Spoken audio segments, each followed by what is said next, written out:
Hello, I'm Prudence with the History Channel. After the release of the movie The Crucible, parents and critics are commenting that the movie is gory and even comparing the character Abigail to Hitler. So today we've brought in two guests to discuss and find out whether or not this is really true. So first, we're going to welcome Adolf Hitler. Welcome, Mr. Hitler. So my first question is, how would you define the Holocaust in your personal point of view?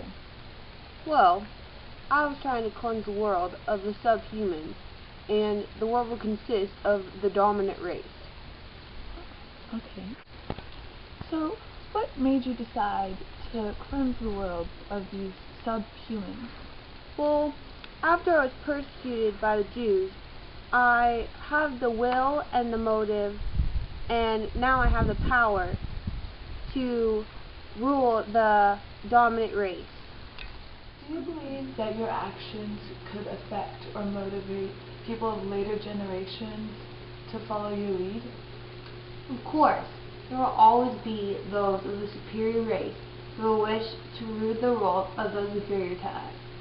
I do not think, however, that there will be ever as great an opportunity that I had or the natural ability. For our second expert, Arthur Miller, the author of the book The Crucible. Welcome, Mr. Miller.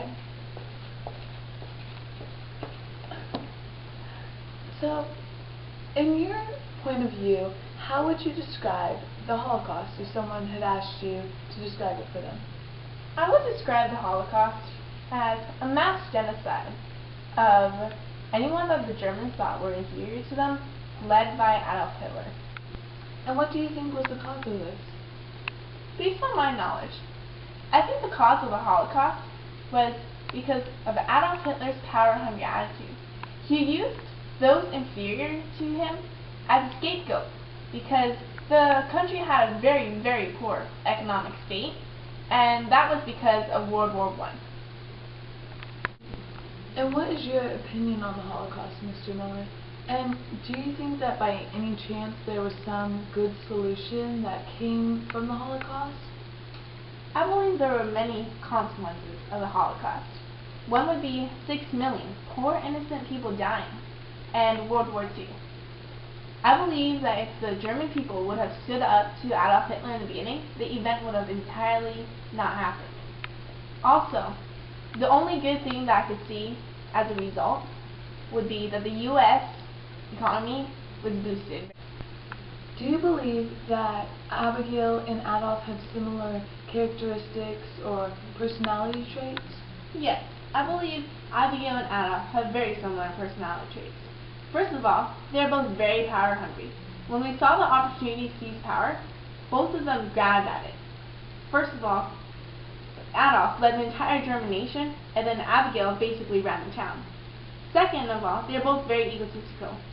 With their power-hungry state, they are able to lead people. Last of all, they are both cowards.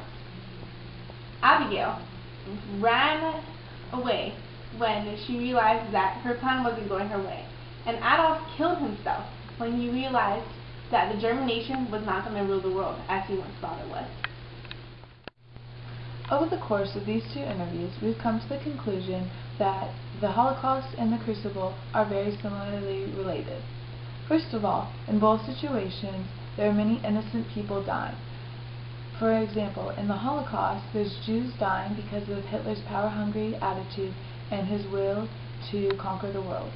And in the Crucible, there are many innocent people dying because of Abigail's accusations of witchcraft. Also, the antagonists, Abigail and Hitler, have very similar personalities. They both are very power-hungry and just really want to conquer and take advantage of their situation to gain more power. Also, there's many people ratting out each other in both situations. In the Holocaust, there are neighbors telling the SS about how their Jewish neighbor is hiding from them, and in the Crucible, there are people ratting out their friends so that they're protected from Abigail's Wrath. Also, from the reader's perspective and people studying later in history, we can tell that power-hungry people lead to corruption throughout the world. So thank you for watching this History Channel episode on the Holocaust versus the Crucible. And remember, don't let your children watch this movie. It may cause a World War III.